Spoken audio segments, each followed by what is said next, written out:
In a high school classroom, students begin to explode inexplicably, and no one can figure out the truth. Every day could be their last. Today we're recapping the 2020 movie Spontaneous. Spoilers ahead. Watch out and take care. Mara sits in class, utterly bored. Her pencil drops to the floor, and just as she reaches down to pick it up, the girl in front of her explodes. Mara describes the girl as normal, kind, and even-tempered. While everyone else flees the classroom in panic, she remains seated. They weren't exactly friends, just classmates since childhood. Almost everyone liked the dyed girl, especially one person in particular. As the students rush out of the building, Tess notices Mara standing still and asks what happened. Tess can't believe it at first, assuming it was a terrorist attack, until she sees Mara's shoes. Forensic experts comb through the classroom for clues, but the girl was the only one harmed. As Mara puts it, it was a bloody piece of art. The students are taken to the police station for questioning. Mara jokes around with the officers, but they see through her facade. Later, the students get a chance to shower. Mara asks if she can get her shoes back, but instead, the police give them fresh clothes and gather them in the locker room to wait. Dylan shares his unusual perspective, comparing the whole thing to a Cronenberg film. Mara is the only one who laughs. The others discuss their thoughts on the incident, and one girl finally asks when they'll be allowed to leave. Mara responds, saying they'll only be released once it's certain this won't happen again to anyone else in the group. Her parents pick her up from the station, but when they press her for details, she doesn't want to talk about it. Back in her room, she smokes some weed and receives a text from someone who's already infatuated with her. They continue chatting, happily texting back and forth. The next day, they held a funeral for the girl. Mara and Tess watched as the girl's father removed a sticker from his car. Later, they went to the twins to get some mushrooms, though Tess thought it was a bad idea. They then stopped for coffee, and Mara dumped all the mushrooms into her cup. Mara and Tess had been best friends since childhood and had promised to stay that way, growing old together in a beachside villa. As they talked about the girl who had died, Dylan approached, wanting to join their conversation. He teased Mara, and she realized he was the guy who had been texting her. Dylan said that after what happened, he had started thinking about life differently and now wanted to make the most of it. Mara consumed too many mushrooms and ended up vomiting in the bathroom. She started hallucinating and told Dylan about it, to which he responded that it was cool. Her hallucinations lasted the entire night, and Dylan stayed with her the whole time. They talked about what had happened and how much they missed the girl. Dylan then invited Mara to the homecoming game. Later, Mara and Tess lay in bed chatting. Mara said she wouldn't do drugs anymore. Tess asked if she had cried, admitting that she herself had been crying constantly. Soon, the day of the homecoming game arrived. The two girls dressed up in costumes and headed to school, where they discovered a memorial shrine set up by students in honor of the deceased girl. Dylan joined them and immediately recognized Mara's costume as Carrie. Later, the two of them talked in the library. Mara asked how he had fallen for her, and he said he liked her from the moment he first saw her. On the day the girl died, when Mara mentioned that this could happen to anyone, he decided to confess his feelings. During the game, Mara pulled out her phone, waiting for the players' jerseys to form some crude words so she could snap a picture. Dylan found her commentary hilarious. She then shared the exact moment she realized she liked him too. They had a great time together, until something happened during the game. A player exploded. Dylan grabbed Mara's hand and pulled her away, running for safety. Outside the stadium, they embraced. This event put the town in the headlines, with the media dubbing the explosions the Covington curse. Mara and Tess attended the memorial service for the boy, where everyone gathered to mourn him with heartfelt tributes. The next day, her parents told her that school had been suspended indefinitely. However, she would continue applying to colleges and resume her studies once this was all over. Mara joked that people could no longer say their generation had it harder than hers.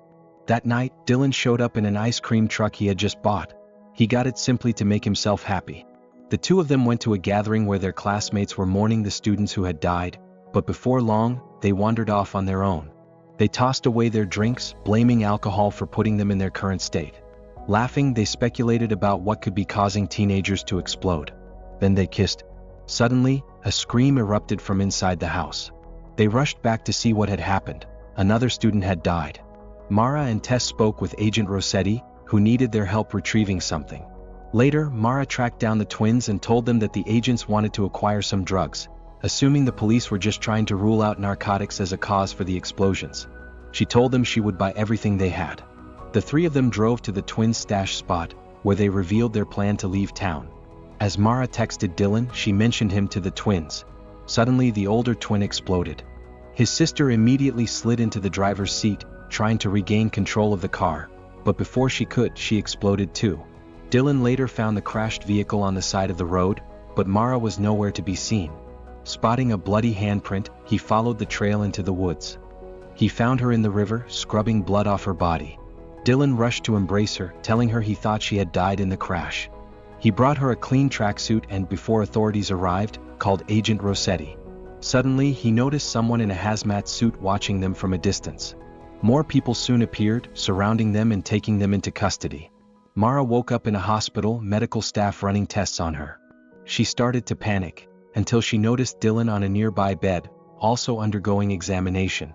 That night, Dylan told Mara that all of their classmates were there as well. He shared the questions the doctors had asked him, then pulled his bed closer to hers, calling her his girlfriend. She liked the sound of that. The government had quarantined the entire class, and their attending doctor began asking students about their daily habits and dreams. When it was Mara's turn, she simply said she just wanted to stay alive.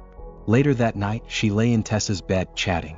Tess was worried that the same thing might happen to Mara, and if Mara was gone, she wouldn't want to go on either. They made a pact to protect themselves. The next day, all the students were hanging out in the recreation room. Bored out of her mind, Mara wanted to escape, but someone had already tried and failed. They started discussing the explosions. Two boys thought it was a curse, while Dylan believed that once they graduated, it would stop. He and Mara got intimate in the bathroom. Later, in a classroom, a government official gave a presentation to address the students' questions about the situation.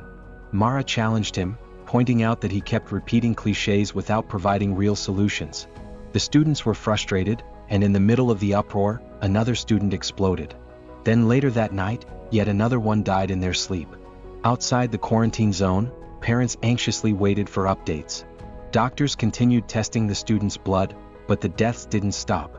Every treatment they tried failed. The students did their best to carry on with normal lives inside the facility, but the explosions kept happening. Even the doctors working there were growing uneasy. However, the blue pills they administered finally seemed to take effect, and everyone was relieved.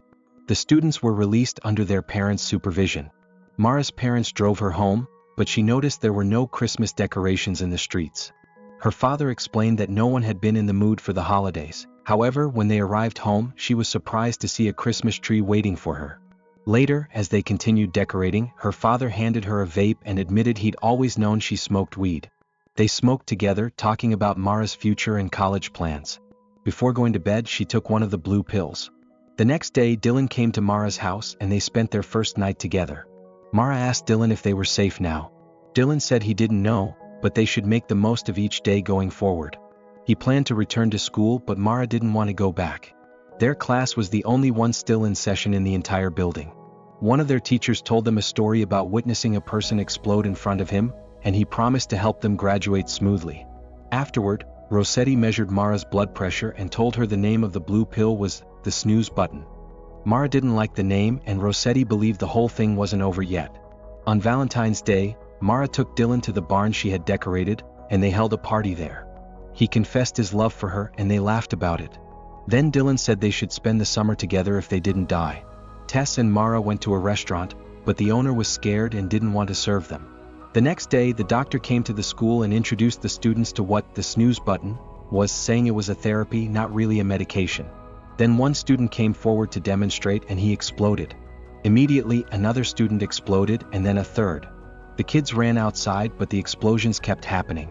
Dylan grabbed Mara and tried to escape, but the students in the hall were still exploding, and in the chaos, Mara couldn't find Tess. They were all running, trying to escape, but Mara was left behind. When a boy tried to help her, he exploded too. Mara found a door and escaped the school, where she met Dylan outside and they embraced. Suddenly, Dylan exploded right in front of her. Mara walked down the street, covered in blood. Rossetti found her and took her to the hospital, where fragments of Dylan's skull had hit her. Her mother went to the hospital and helped her bathe.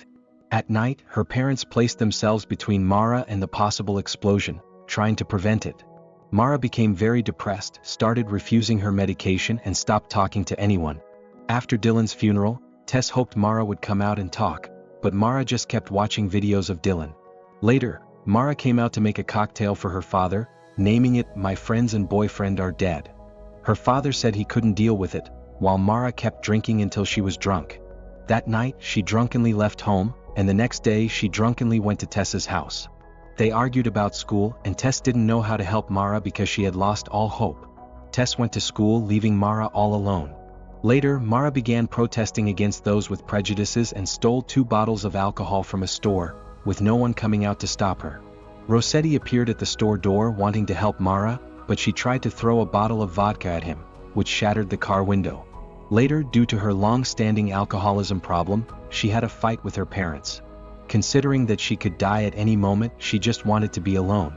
Back in her room, she started browsing a website that recorded the names of the deceased students, and the message board pointed out that the culprit behind the Covington curse was Mara herself, and she believed it. Mara went to the memorial of the first girl who died, then to the classroom, and finally to the place where Dylan had died. On the night of the prom, Mara sat alone on a swing. Tess walked over to tell her that she would be leaving the town that night to start a new life, and before leaving she told Mara she would always be her best friend. In the end, Mara drunkenly attended the prom. The atmosphere inside was unpleasant. She poured vodka into her drink and the teacher did not stop her. She drank the alcoholic beverage alone. Afterward, she went up on stage and apologized to everyone, saying that her curse had killed everyone, then accepted her diploma.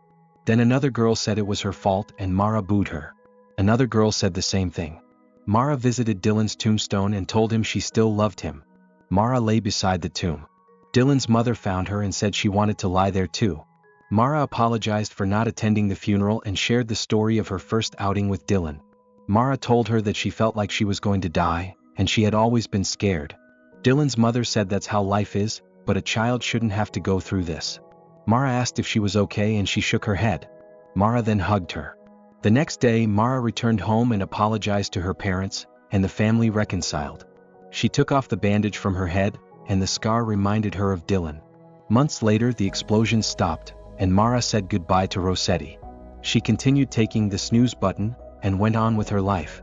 Mara drove Dylan's ice cream truck to college. Her parents were worried, but they still let her drive off. After the farewell, Mara left. She drove past her old school, which was about to become a ruin. By the end of the school year, 31 students had died, and Mara had survived, though she didn't know why. She said that everyone would die and from now on they should live life to the fullest. She thought about her future job, her boyfriend, and the days living with Tess in the seaside villa. She wouldn't waste any more time waiting for something that would never come. She wouldn't be afraid anymore because people can die at any moment and so could you. If you enjoyed the recap, please leave a like and subscribe, and don't forget to turn on notifications so you can watch more videos like this. Thanks for watching.